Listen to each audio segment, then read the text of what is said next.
Que la paz de Dios sea con cada uno de ustedes. Este es el Ministerio Jesucristo la Piedra Viva y quien le habla es el evangelista Elías Álvarez. Llevo un tiempito sin poder transmitir. Tenemos muchos problemas en Puerto Rico en diferentes áreas, específicamente en el campo de luz, de electricidad. Y ahora mismo, no sé si se escucha acá, pero hay una planta lejos de mí y es la casa que queda más abajo de donde yo vivo. Todo eso está oscuro. Tenemos, a veces usted va a ver quizás que de momento la luz se pone más fuerte, baja. Hay muchos problemas hasta de daños de enseres aquí en donde yo vivo en San Germán. Varias personas han perdido sus neveras y todo lo demás. Y esto ha sido una batalla, pero gracias al Señor estamos aquí y podemos compartir la palabra del Señor.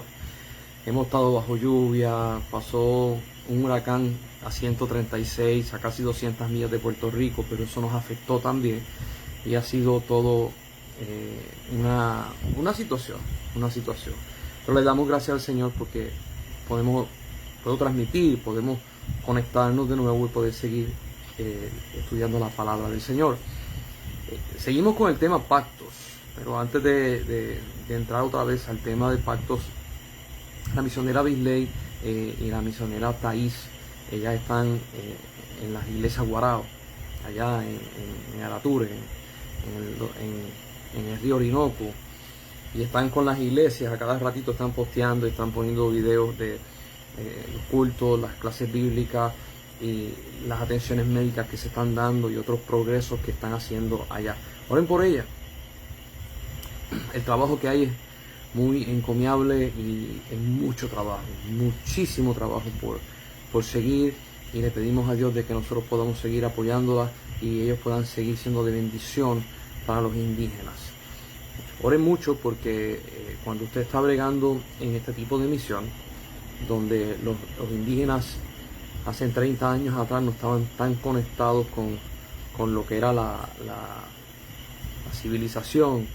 Me acuerdo cuando yo fui, que ellos tenían un radiecito, unas pilas para escuchar el radio, y pues tenían sus machetitos y tenían sus cositas y quizás una planta eléctrica para prender 2 bombillas, 3 bombillas. Eso era lo que había. Hoy en día, donde están las misioneras ahora mismo, tienen celulares, tienen algunos pequeños placas solares para poder cargar los celulares, tienen diferentes dispositivos y todo ha cambiado y ha sido un reto social para ellos. Allá están las misioneras bregando con la parte eclesiástica, están bregando con la parte de que ellos puedan estar saludables médicamente, y también que ellos puedan tener un balance social y puedan ellos crecer como sociedad y poder lidiar con toda esta tecnología que somos nosotros acá, que toda esta tecnología hay personas que le ha traído problemas. Así que sigan orando por Bisley y Thais. La mies es mucha y se está trabajando para eso. Así que seguimos en pactos, estamos en la parte 8. Va a ser un poco concentrado lo que voy a hablar hoy, porque necesito hablarlo concentradito para después poder presentar otras cosas. Y yo quiero hablar de, si lo puedo poner de esa manera, del 1-2 de Dios. El 1-2 de Dios. Y yo quiero que usted, hay gente que sabe esto, pero vamos a aplicarlo por encima. Dios crea en Génesis, hace la creación en 6 días y el 7º descansa. Entonces nosotros tenemos, perdone que estoy un poco sudado, es una calor increíble. Nosotros tenemos las semanas que tienen 7 días. 2 semanas son 14. 3 semanas son 21. 4 semanas son 28. Usted va a ver mucho el número 7, el número de Dios. El número 6, que la Biblia dice que es el número de hombre. El número 3, como la Trinidad de Dios, o el hombre que también es trino, que es alma, cuerpo y espíritu. Pero yo quiero hablar del 1-2. El 1-2. Y es bien interesante porque Si usted agarra la Biblia que usted tiene Antiguo Testamento, que fue el primero, y después al lado derecho tiene el Nuevo Testamento, el número 2, que fue el segundo. Cuando usted mira que Dios le da las tablas a Moisés, Dios le da los 10 mandamientos y no se la da en una sola tabla, sino que le da 2 tablas. En el primero, del 1 al 5, mandamientos que tienen que ver directamente con Dios. En el segundo, mandamientos que tienen que ver en contra de los hombres. Esto lo habíamos hablado. Y cuando usted pone una tabla al lado de la otra, el número 1 es compatible con el 6 de los hombres, el número 2 es compatible con el 7, el número 3 con el 8, el número 4 con el 9 y el número 5 con el 10. Eso lo habíamos hablado. Pero Dios le da 2 tablas. Otro evento donde está el 1-2 es Abraham le promete un hijo. Viene Sara y le dice: aquí está la esclava que me regalaron en Egipto, acuéstate con ella, tengo un hijo con ella, y que cuando el hijo nazca que caiga en mis muslos y yo lo hago mío. Ese es el primero de Abraham. El segundo es Isaac, el que hereda. El primero no hereda, el segundo hereda. Cuando usted empieza a ver, hay un paralelismo en cómo Dios utiliza el 1 y el 2 para poder dejarnos entender cosas, conceptos, razones, propósitos, para nosotros poder decir: ahora entiendo y puedo más o menos verlo mejor. Usted se va a encontrar ese 1, 2 mucho. Y cuando hablamos acerca de pactos de Dios, los pactos de Dios están puestos para que nosotros podamos entender el propósito de Dios. Quizás no completamente como Dios es, no lo vamos a entender así, pero vamos a entender el propósito, vamos a entender hacia dónde vamos, cuál es el norte. Si usted agarra, podemos dar muchos ejemplos, vamos a dar otro ejemplo. Usted agarra Esaú y Jacob, pues el segundo va a heredar y ¿sabe? El primero fue Esaú, y el segundo fue Jacob, y el segundo fue el que heredó. Cuando usted mira, usted va a ver batallas con el 1 y 2. Saúl fue, lo hablamos en la clase pasada, Saúl fue puesto porque los hombres pidieron rey. Y Saúl fue puesto, y Saúl tenía el corazón de hombre. Ese es el 1. El 2, David. David viene con el corazón de Dios. Y normalmente en ese 1-2 usted va a ver que el segundo prevalece. Siempre y cuando el que origina es el hombre. Y yo quiero que usted vea, porque cuando Dios hace a Adán, que es el primero de toda la creación de los hombres, usted va a ver que Jesús en el Nuevo Testamento se le llama el postrer Adán o el segundo Adán. Y usted va a ver el 1 y 2 de Dios. ¿Por qué? Porque el hombre, cuando fue creado a imagen de Dios. Y hay gente que me van a decir: imagen y semejanza. Y te voy a corregir: imagen de Dios. Y eso lo vamos a tocar para que usted pueda ver lo que es el 1 y el 2. ¿Qué pasa? Cuando el 1 viene siendo formación de hombre, viene siendo propósito de hombre, usted va a ver que tiene una función, tiene una forma de ser, viene con un concepto, pero no prevalece. El segundo viene con un propósito, viene con un concepto, viene con el propósito de Dios y prevalece. Y de todos los ejemplos que yo acabo de dar, quiero quitar, de estos ejemplos del 1 y el 2, quiero quitar las tablas de los 10 mandamientos. Y voy a explicar por qué. Porque en las tablas de los 10 mandamientos, el que las está dando es Dios. Por eso fue bien específico de que si el que las da primero es el hombre, usted va a tener de efecto el 1 y 2 que voy a explicar. Si el que la da primero es Dios, eso es, prevalece. Y los 10 mandamientos los dio Dios. Por eso es que los primeros 5 mandamientos, que es la primera tabla, hablan acerca de Dios. De cómo tú te acercas a Él, cómo tú no traiciones, no le falles, no tomes su nombre en vano, no blasfemes su nombre. No adulteres en contra de Él. No te vayas tras ídolos. Esos 10 mandamientos los vamos a sacar de lo que es el 1 y el 2. Y después los vamos a traer. Porque yo quiero llegar a una conclusión donde usted va a decir, oh, mira eso. Yo quiero que vayan conmigo a Génesis, capítulo 1. Los que han estado conmigo bastante tiempo saben que uso mucho Génesis capítulo 1.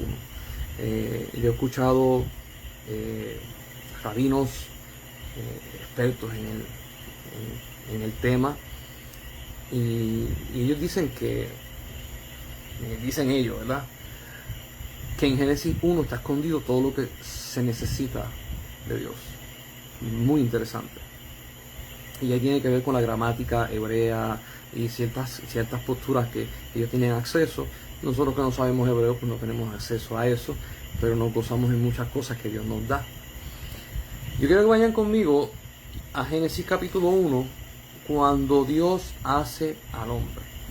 Y voy a tocar este tema. Me acuerdo una vez que fuimos a un retiro estábamos haciendo unos prayer nights en las plazas de Hormiguero, unas noches de oración, donde casi todos los pueblos de Puerto Rico se unían en el mismo día, cada uno en su propia plaza, con iglesias, clamábamos a Dios. Y me acuerdo que estuvimos allí, estuvimos compartiendo con las iglesias de Hormiguero, y cuando se acabó el culto, un hermano mayor me dice, mira, yo tengo una duda, y me cita este verso. Y yo quiero citárselo a ustedes para que ustedes vean algo muy interesante. Dice Génesis capítulo 1, el verso 26. Dice, entonces dijo Dios, hagamos al hombre a nuestra imagen, conforme a nuestra semejanza, y señoree en los peces del mar y en las aves de los cielos, en las bestias, en toda la tierra y en todo animal que se arrastra sobre la tierra. Cuando usted lee el 26, mire el propósito de Dios. El propósito de Dios es, hagamos al hombre a nuestra imagen, póngalo como una partida, una forma de ser, una forma de funcionar, y a nuestra semejanza. Son dos funciones muy precisas, y hasta ahí estamos bien. Eso es lo que Dios quiere, lo que Dios habló con él, con Dios Hijo, Dios Espíritu, Dios Padre, hablaron, hagamos al hombre, hagamos, por eso lo dice en plural. Ahora, cuando tú lees el próximo verso, te das cuenta que algo falta. Dice el 27, y creó Dios al hombre a su imagen, a imagen de Dios lo creó, varón y hembra los creó. Yo quiero que cuando usted lea específicamente el Antiguo Testamento, usted se va a dar cuenta que de la forma en que se escribe hay un orden cronológico.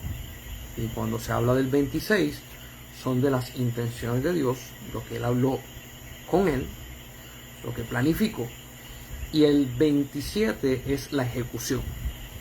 Y esto usted lo va a ver mucho en diferentes libros del Antiguo Testamento de la Biblia en un orden cronológico. Por eso es que hay gente que dice, ¿por qué repiten mucho lo mismo? ¿Por qué tú lees en un versículo tal cosa y en el próximo versículo lees lo mismo? Y es porque te está hablando de lo que Dios habló y lo que la persona ejecutó. Y aunque sea lo mismo, te está diciendo, la persona fue exactamente fiel con lo que Dios dio. En este punto, Dios habló con él y el 27 ejecutó. Cuando te dice que vamos a hacer al hombre a imagen y semejanza, y el 27 te dice, y lo creó a su imagen, pero no te dice semejanza. No te dice semejanza. Yo quiero que usted agarre eso como el uno de Dios. Primero va a una parte para que después se pueda manifestar la otra parte. Y como lo dije, déjame ver si lo puedo decir de una forma que usted vaya agarrando el sentido de, si Dios nos hubiese dado a nosotros, hay gente que dice, ¿por qué Dios lleva al pueblo de Israel a Egipto? ¿Por qué ellos tienen que estar 400 años padeciendo? ¿Por qué después que lo cruza por el Mar Rojo le da los 10 mandamientos? Y después que le da los 10 mandamientos, más adelante usted empieza a ver de que nadie los puede cumplir. Y si nadie los puede cumplir, ¿por qué los dio? Y si nadie puede cumplir todas las leyes de Moisés, ¿por qué las dio? Entonces llega Cristo, pacto nuevo, él cumple la ley, da su vida, derrama su sangre, por su muerte perfecta no hubo pecado en él, el pecado de todos nosotros fue depositado encima de él, y él muere por nosotros y resucita por nosotros. Resucita en victoria, resucita en poder, se le da un nombre que es sobre todo nombre. Hay gente que dice, ¿por qué en vez de pasar todo este trabajo de Egipto, el desierto, las plagas, esto, aquello y lo otro, ¿por qué Jesús no vino? Si Jesús venía, se arreglaba todo el problema y ya. Lo que pasa es que si Jesús viene, no hay un entendimiento del por qué el Hijo de Dios tiene que venir.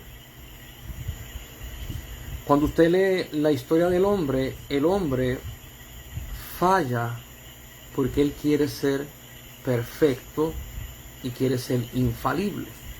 Y quiere probar de que él no necesita ayuda de nadie para poder lograr las cosas. En muchas escrituras usted va a ver que el hombre quiere ser como Dios.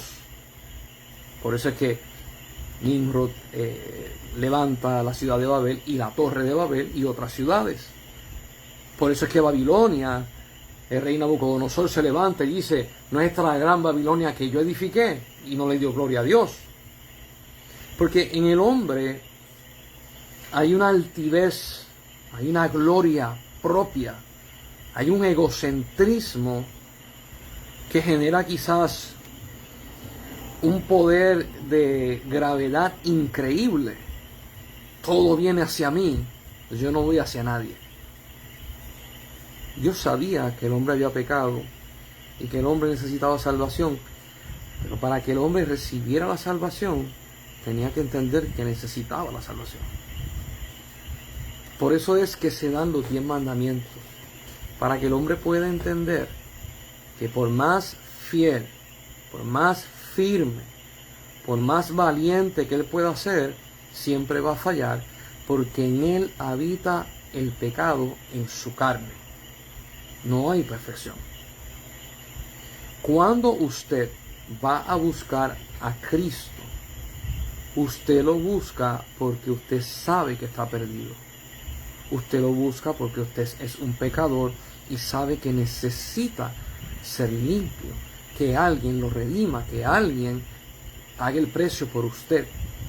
Usted no busca a Jesús porque no lo necesita. La ley te llevaba a ver tu debilidad. Y ese es el uno de Dios. La ley dada te llevaba a ver tu debilidad. Jesucristo dado, el Hijo de Dios, te lleva a ver el Salvador. Te lleva a ver lo que es la gracia de Dios. Te lleva a ver que tú lo necesitas. Por eso dijo Jesús: yo seré levantado y a todos atraeré a mí mismo. El uno de Dios y el dos de Dios, el uno te lleva al dos. Pero si tú no entiendes el uno, tú no vas a amar el dos de Dios. Quiero llevarlo de esta forma para que usted vaya viendo y pueda acomodarlo. Dios viene y dice: vamos a hacer al hombre a nuestra imagen y semejanza. Y cuando lo hizo, dijo: a imagen de Dios lo creó. ¿Y dónde queda la semejanza? Hay gente que va a decir: no, es mentiroso, ¿cómo es que no lo hizo imagen y semejanza? Porque cuando Dios habla en la eternidad y en su propósito entero. Dice la Biblia que Dios es inescrutable. O sea, ¿quién puede entender a Dios? ¿Quién puede conocer las profundidades de Él? Solamente si Él las quiere revelar. En un punto dado, Job estaba hablando con Él después que le pasó todo lo que le pasó, que lo perdió todo. Y Dios le está hablando del torbellino. Y Dios le hace preguntas. Y una de las preguntas que le hace es sabio contender con el Omnipotente?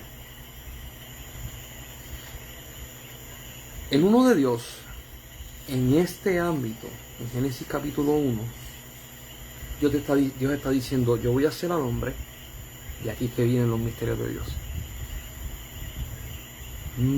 El 26 es: mi propósito es hacer al hombre a imagen y semejanza.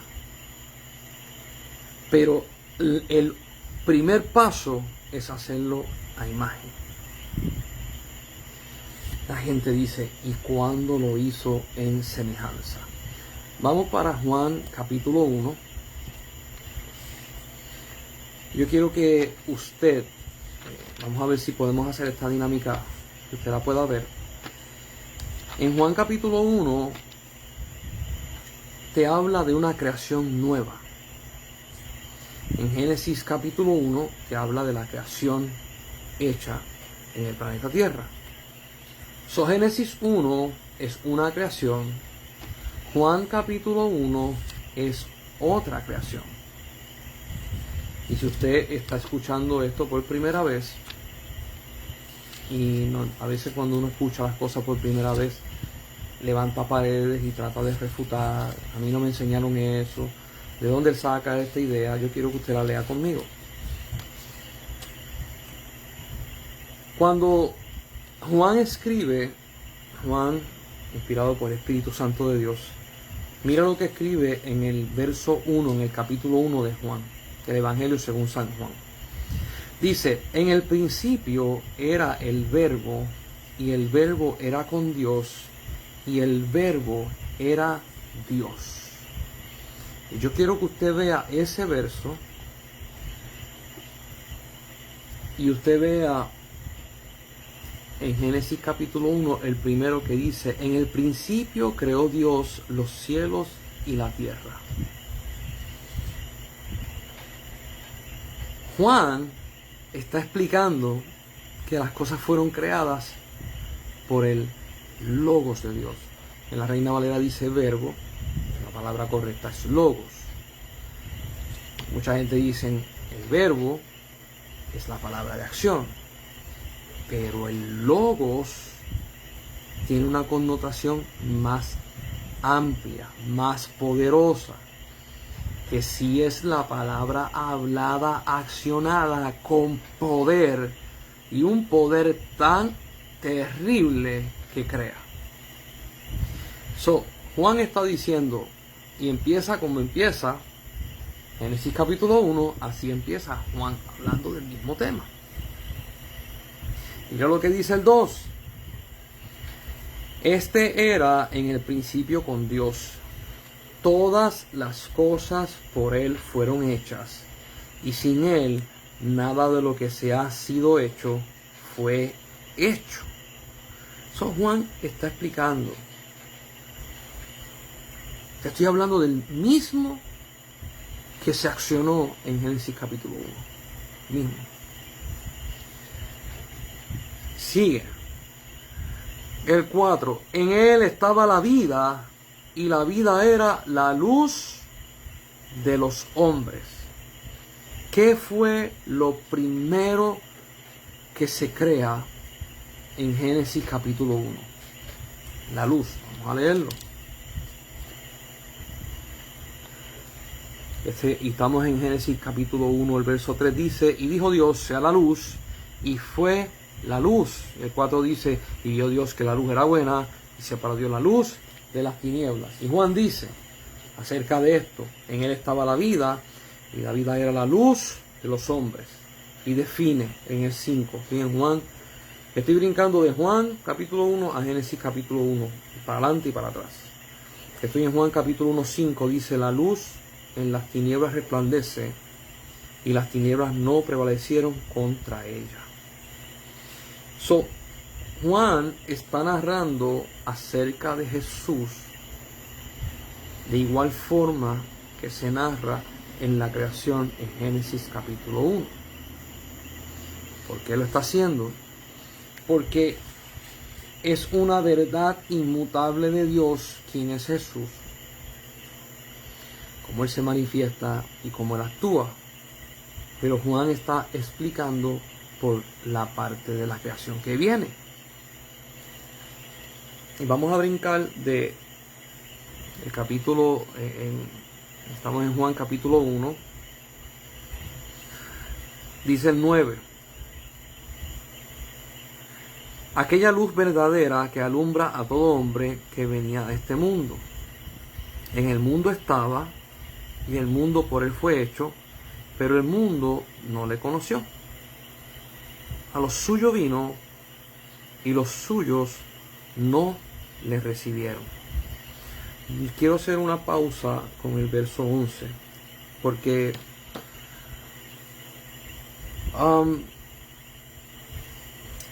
desde niño yo he escuchado este verso y he escuchado personas que le explican de esta forma. A los suyos vino, a la gente, a los judíos, y los suyos no le recibieron, y los judíos no le recibieron.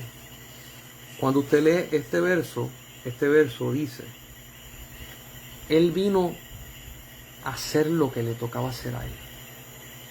A los suyos vino. Tenía una misión, tenía algo que hacer. Él vino a eso, punto y se acabó. A los suyos vino. Y a los que él fue enviado no le recibieron. Yo quiero que usted vaya entendiendo, porque a veces la gente le da una connotación que no es. A lo suyo. ¿Por qué a lo suyo? Porque cuando él se para frente a Pilato,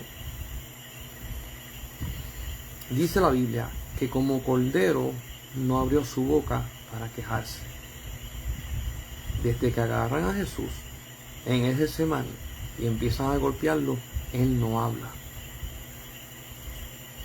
Pero cuando lo llevan frente a Pilato, que es un rey, lo habíamos tocado anteriormente, Pilato le habla de parte de un reino. Y Jesús le dice: para esto yo nací. Y esto es lo que se refiere Juan: a lo suyo vino. Nadie más tenía que entender lo que él vino a hacer. Repito, nadie más tenía que entender, porque este sacrificio lo hizo delante del Padre, para con el Padre, delante de los hombres. Los hombres no tenían que entender. Él sí. Entonces dice el 12: mas a todos los que le recibieron, a los que creen en su nombre, les dio potestad de ser hechos hijos de Dios.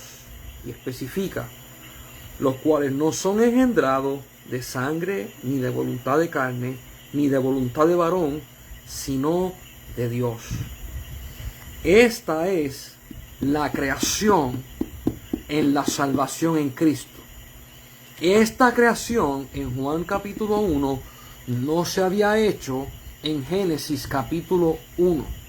En Génesis capítulo 1 se crea el hombre a imagen, el uno de Dios.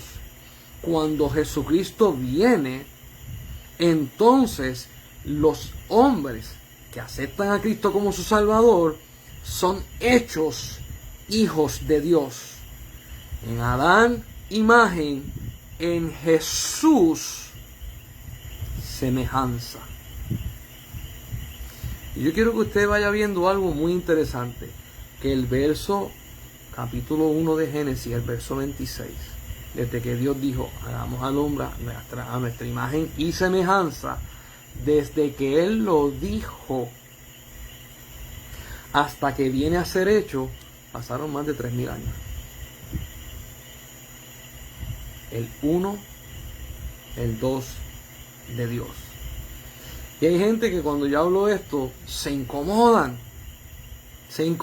porque vienen y dicen, no, pero es que no usen números porque los judíos tienen la cabala y eso es numerología y eso es malo. Hay gente que piensa así. Yo no lo estoy tomando de ese punto. Yo lo estoy tomando el punto de partida de la realidad de Dios para muchas cosas. Por ejemplo, usted nace aquí en este planeta y usted nace en la carnalidad, en pecado. Pero usted nace porque Dios le dio a los hombres la potestad de reproducirse. Y cuando se reproducen, como Dios le dio la potestad, Dios tiene que crear un espíritu y un alma dentro de ese cuerpo. El primero, ese nacer en la carne, es el uno que es pecaminoso, que te lleva a la perdición porque naces en perdición. Cuando Cristo viene, que es el 2, entonces tú tienes salvación y vida eterna. Y yo lo explico de esta manera para que tú lo puedas entender y lo puedas colocar en un orden. Porque muchos en la iglesia hablan, porque antes de yo conocer a Cristo y después de conocer a Cristo. El 1 y el 2. Pablo le escribe a la iglesia, porque antes ustedes estaban en delitos y pecados, mas ahora sois hijos de luz. Antes era el 1 y ahora es el 2. La Biblia dice, porque en el primer Adán todos pecaron y fueron destituidos de la gloria de Dios. Y en el segundo Adán o postrer Adán, muchos son salvos y redimidos en su sangre. Los pactos de Dios están puestos para que nosotros podamos ver las transiciones. ¿Qué pasa? Si usted no conoce el 1, usted no va a llegar al 2. Si usted, amigo que me está viendo, dice, yo no necesito a Dios, a mí no me hace falta Dios, yo no necesito congregarme en una iglesia, yo no necesito darme los diezmos al pastor porque el pastor se roba los diezmos. Ahí esa gente en las iglesias son unos hipócritas. Te tengo noticia, en el trabajo son hipócritas, en el mall son hipócritas, en el shopping son hipócritas, en la escuela son hipócritas. La naturaleza pecaminosa es así. Si usted dice, yo no necesito a Dios, usted no ha entendido el 1 de Dios. Usted no entiende que necesita un Salvador. Usted no entiende que está perdido. Usted no entiende que por su fuerza no lo puede hacer. Por eso es que Dios da los 10 mandamientos, dice la Biblia, porque los 10 mandamientos es el ayo, es el maestro que te lleva a entender tu condición. Yo he hablado con personas que en un punto dado de su vida ellos ven muy insignificante el buscar de Dios, el tener un pastor, el tener una comunidad cristiana, y viven su vida y dicen, mira, quizás cuando yo sea viejo entro en la religión, pero mientras tanto no, ¿para qué? De momento viene algo, sea una tragedia, sea una enfermedad, sea necesidad económica, sea lo que sea, pues, se te viró la vida como un pancake. Tú no sabes qué hacer.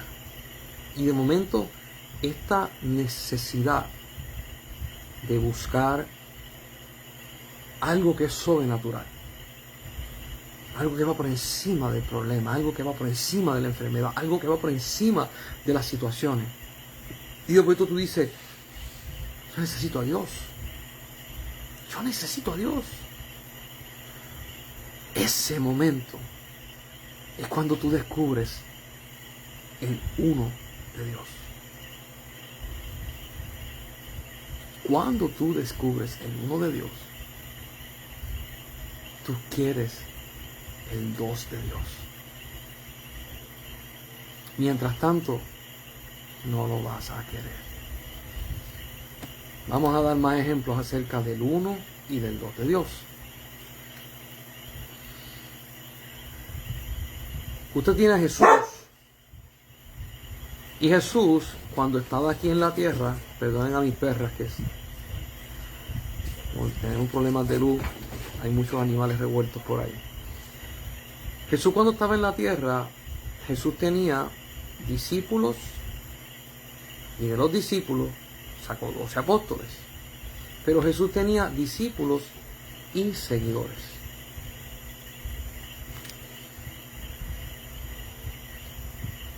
Hoy en día, todos nosotros en la iglesia decimos, nosotros somos hijos de Dios. Nosotros somos hijos de Dios. Todos somos lo mismo. Yo digo, somos hijos, pero no todos tenemos el mismo entendimiento. Entonces, cuando Jesús tenía los discípulos, mire lo que Él le pide a los discípulos. A los discípulos, síganme. Dejen sus familias, dejen sus trabajos y síganme. Los seguidores de Jesús no dejaban sus trabajos. Cuando Él llegaba a Galilea, lo seguían. Cuando Él llegaba a Judea, lo seguían.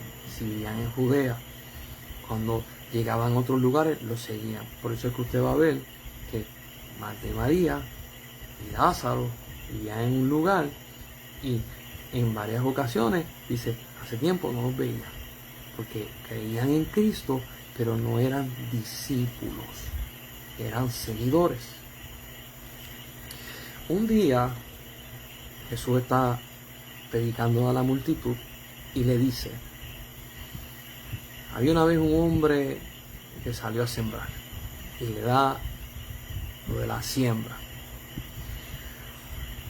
Y después que hace la parábola de la siembra, los discípulos lo agarran aparte y le dice, Señor, ¿qué significa eso? Explícanos la parábola. Y Jesús dijo, a ellos yo le hablo por parábola, pero a ustedes yo se las voy a explicar, porque a ustedes os es dado el reino de los cielos. En una parte Jesús viene y dice, yo hablo por parábola para que viendo no vean, para que oyendo no escuchen y se aparten de sus malos caminos. ¿Cuál es la diferencia entre un seguidor y un discípulo? El seguidor conoce uno de Dios. conoce su situación y conoce que Dios está presente. El discípulo pasó del 1 al 2, una entrega total. Y esa entrega total es el conocimiento.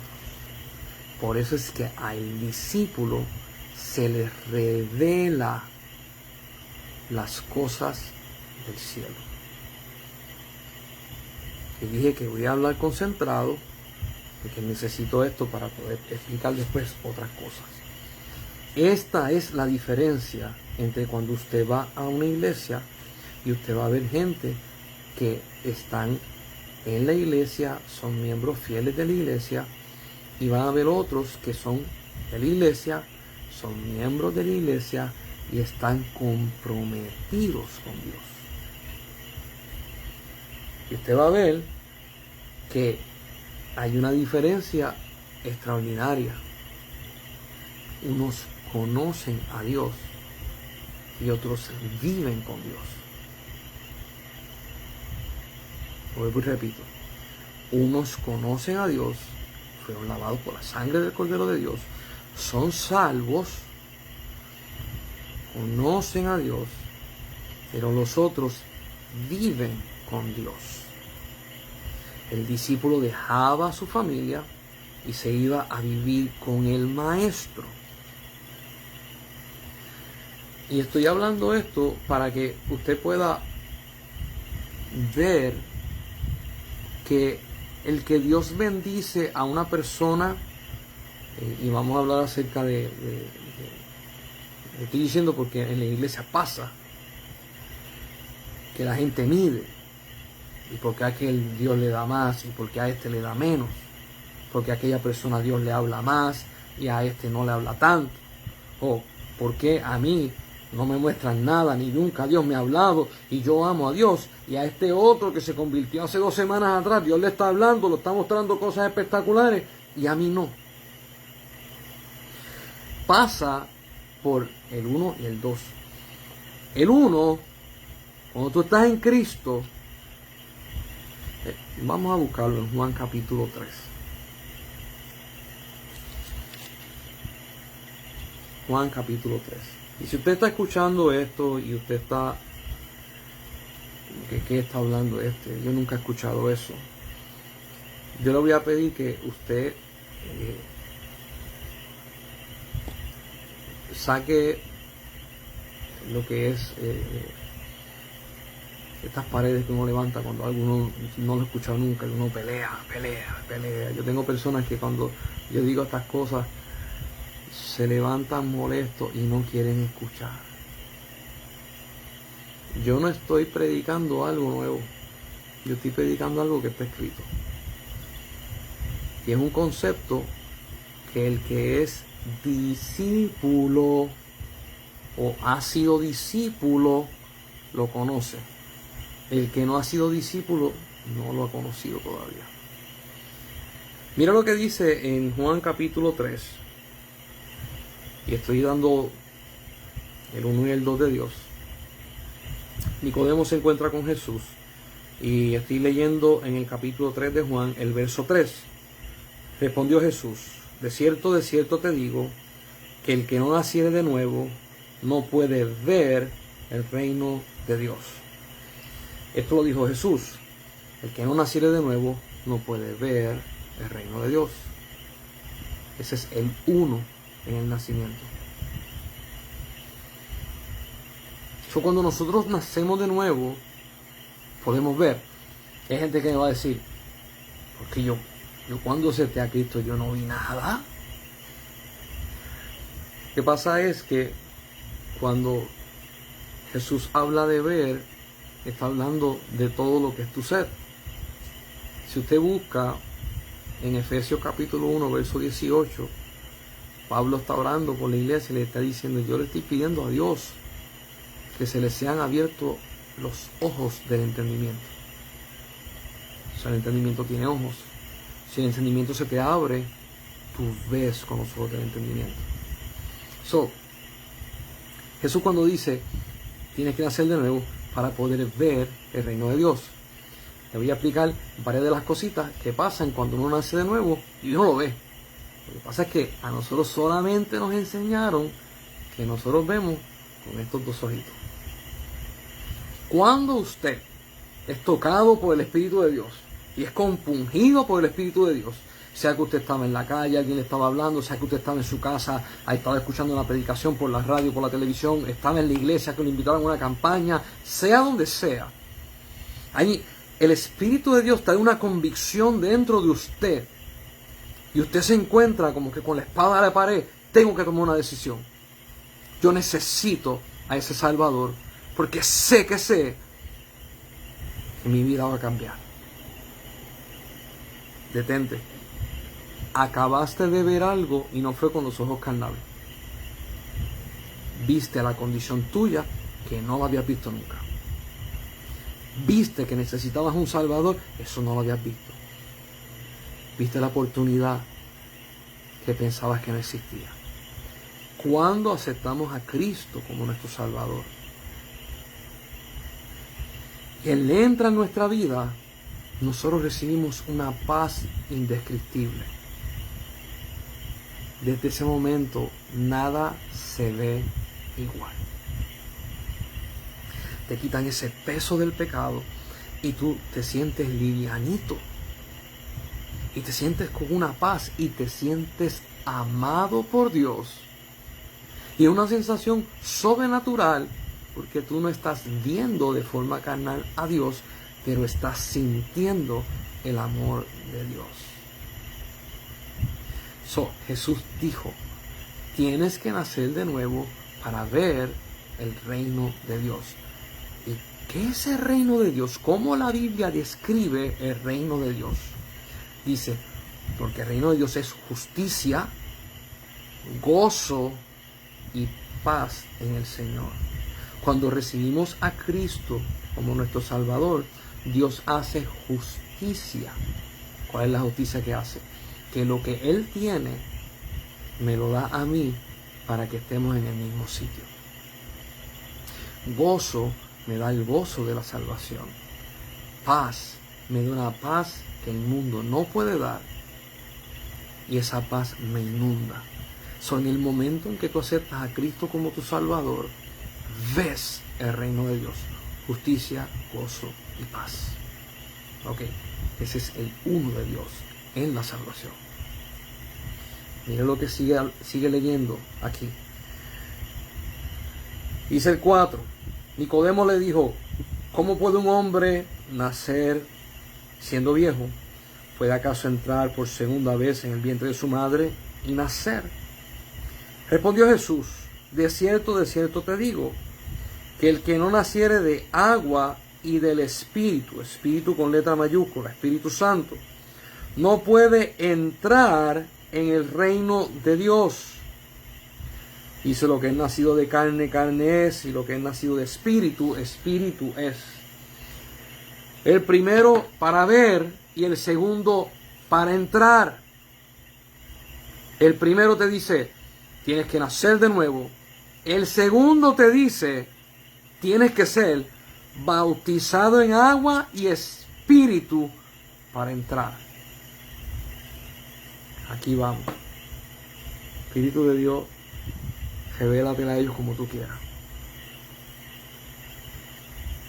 Si Dios, para poder ayudarnos a entender, permite que haya un primer Adán y un segundo Adán, para poder ayudarnos a entender los pactos, antes de dar la gracia, dio la ley, para que a través de la ley podamos entender el próximo paso y lo abracemos. Jesús le está diciendo a Nicodemo, Nicodemo, primer paso,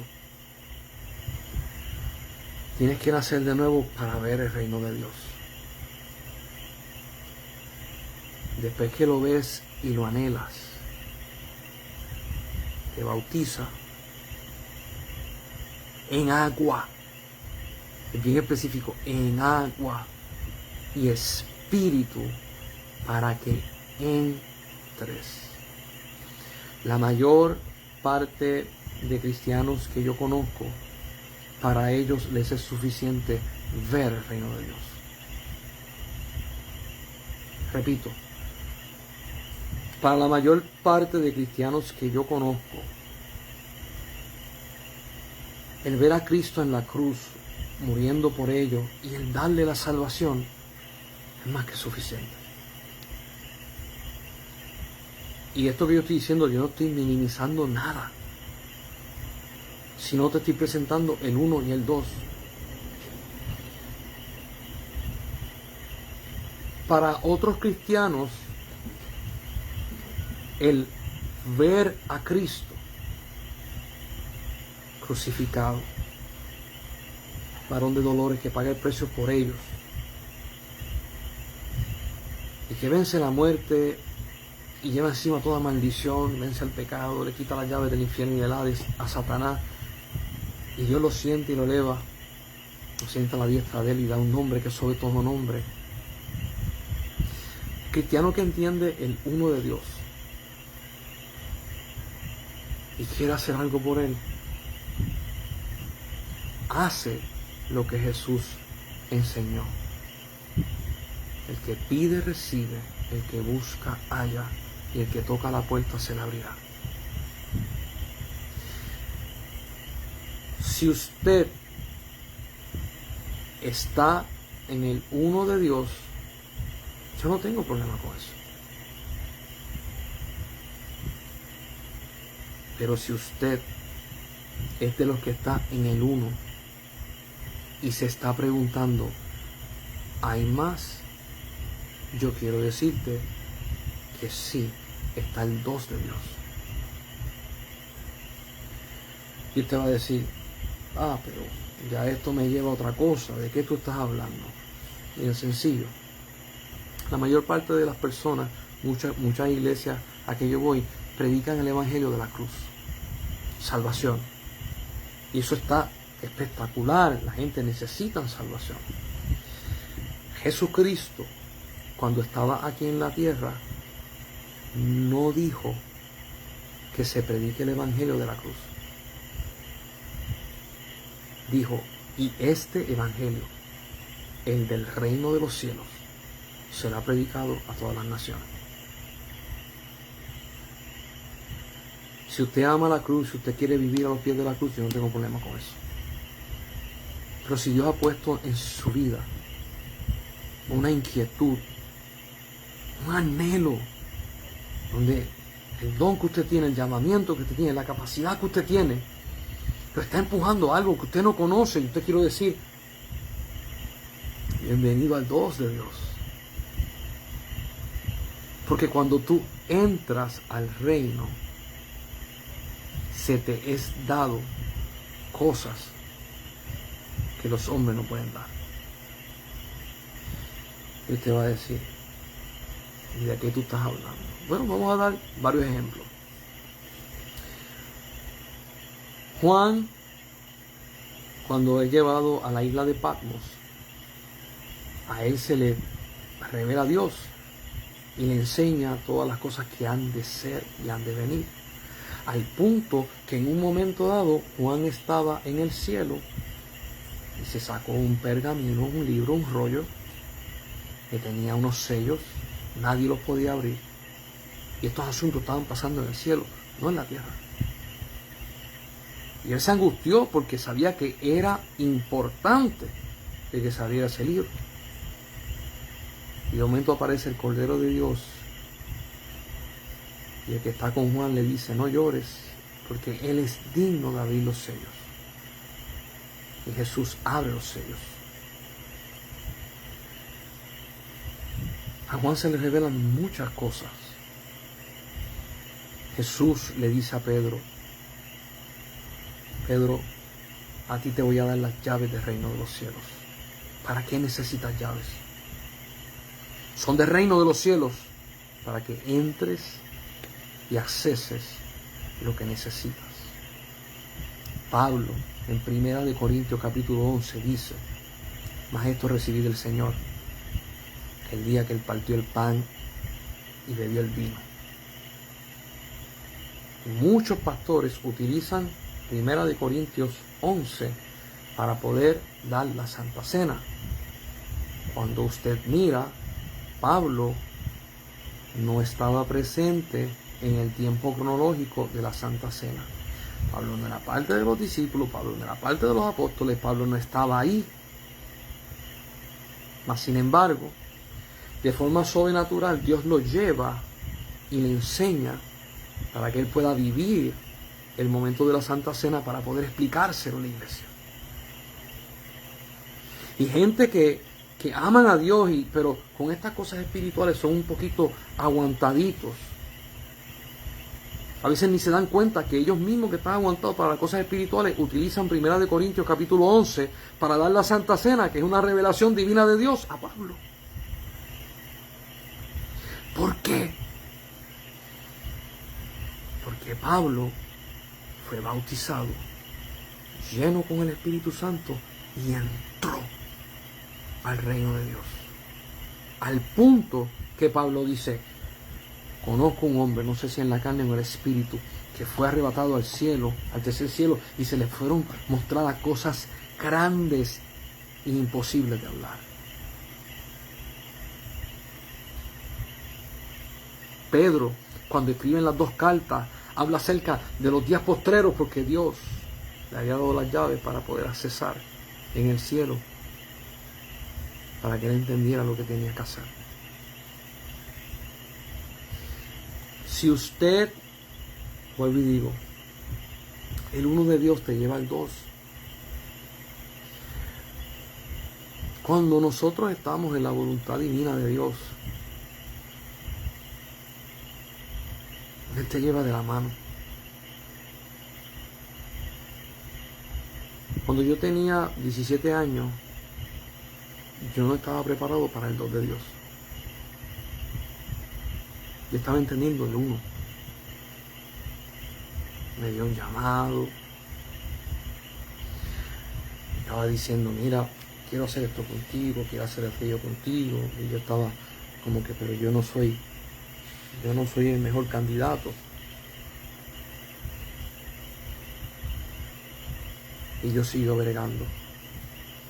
Hasta que llegó un punto en mi vida que yo dije: ok. Me acuerdo que me senté con mi mentor, el pastor Carlos Valle. Y esta fue la pregunta que yo le hice. Además de leer la Biblia, además de orar, además de ayunar, ¿hay algo más? Yo le había hecho esta pregunta a muchos pastores. Me habían dicho: no. Pero algo dentro de mí estaba tan inquieto. Algo dentro de mí estaba vivo. Estaba latente, estaba ahí presente, no lo podía negar. Y cuando yo le pregunto esto a mi mentor, él me dice: Elías, muchísimo más. Wow. Ese día yo vi los cielos abiertos. Yo quiero que usted entienda pactos. Pactos de Dios. El título son en plural, porque te llevan a Él.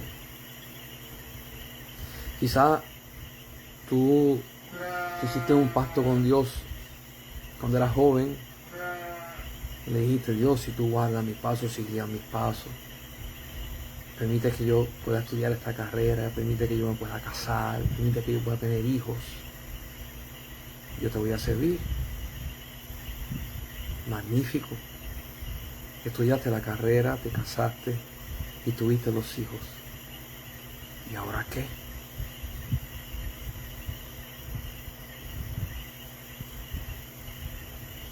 ¿Y ahora qué es? Conoce el don de Dios.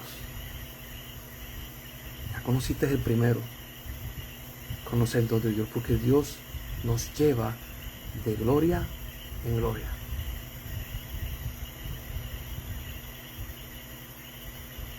Y estoy tratando de con palabras humanas poder explicar el concepto.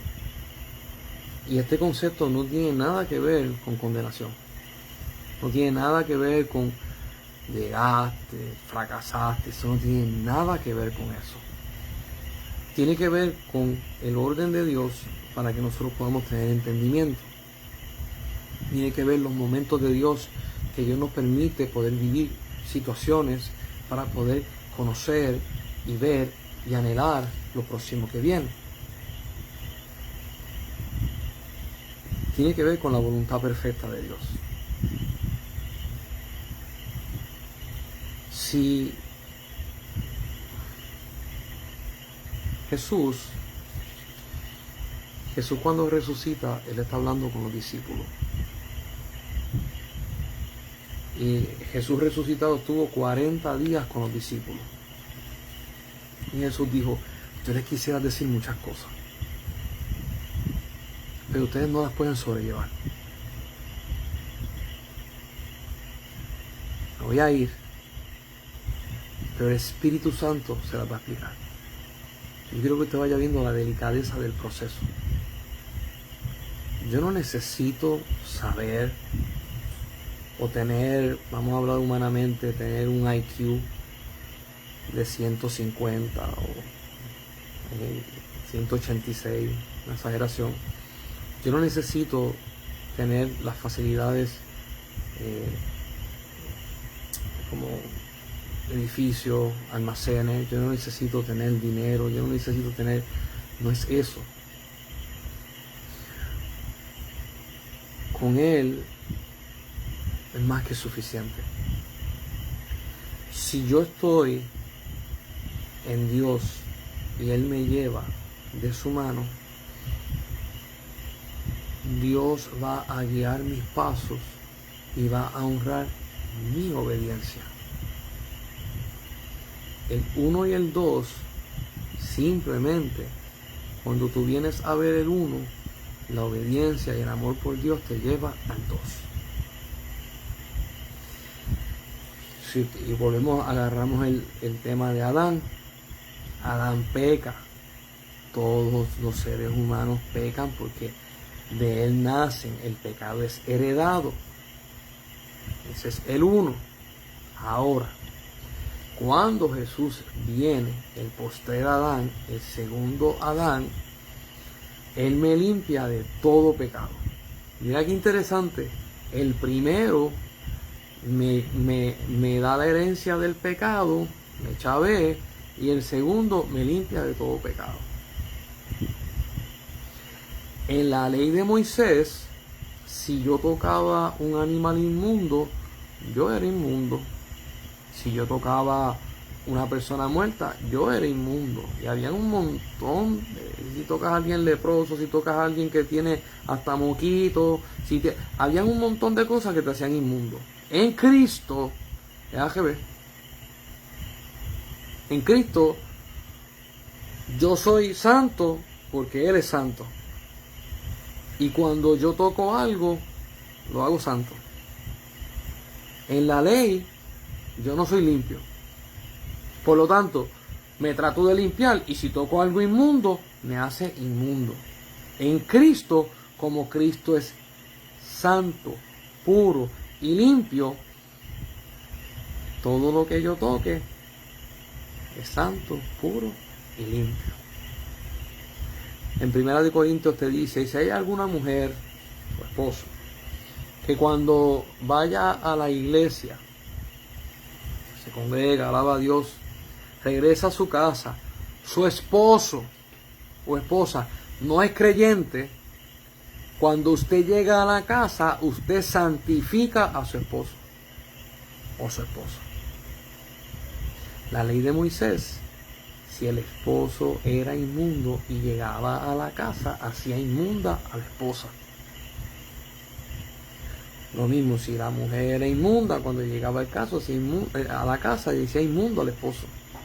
En Cristo, Pablo dice, el que es santo, santifica a los demás.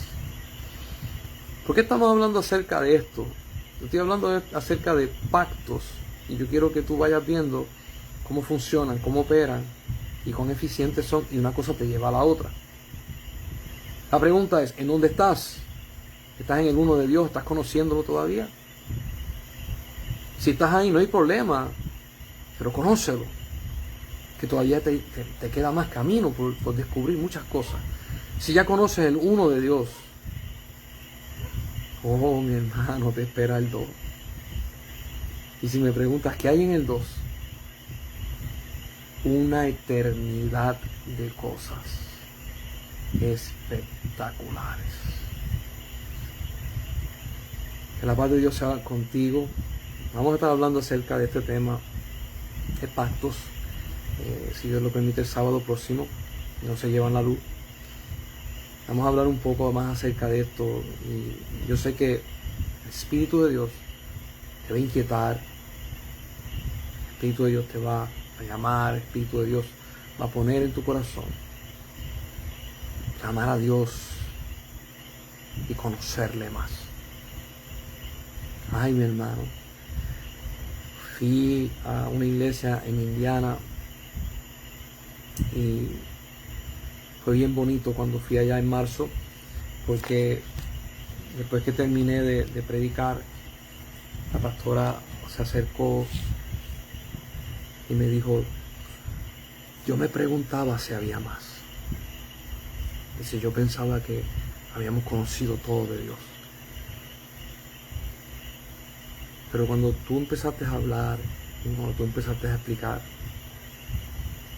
dice, fue algo precioso el poder saber que hay mucho más. Me lo dijo con un gozo y con una alegría. Ay, mi hermano, si supieras cuán grande y excelente y multifacético es el cuerpo de Cristo,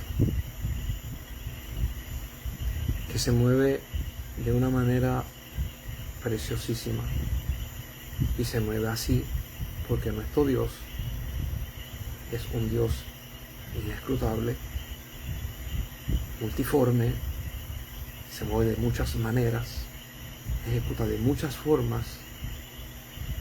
Y yo le puedo poner como arquitecto, qué artista precioso, qué artista precioso.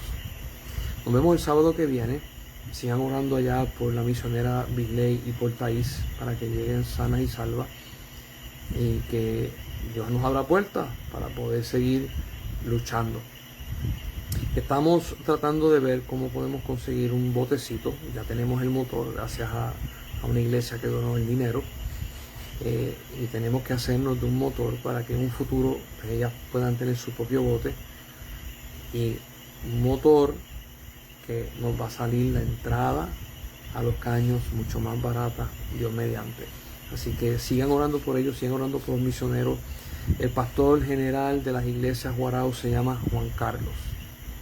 Ore por ese pastor. Ese pastor no ha agarrado clases teológicas, no ha ido a institutos, sabe leer la Biblia, pero quiere y tiene hambre por Dios, y tiene una pasión por la iglesia, tiene una pasión por los hermanos increíble, y en su conocimiento desea crecer en el Señor. Ore por ese pastor, para que Dios le dé luz, le dé seguimiento, le dé sabiduría, le dé estrategia para bregar con estas iglesias que Dios las ama un montón, tan complicadas, porque están entrando, la tecnología entró y esto es una cosa increíble, pero que Dios le dé sabiduría. La necesita en gran manera. Así que nos vemos el sábado próximo, Dios mediante, y me estoy gozando de verdad, me gozo. Nos vemos.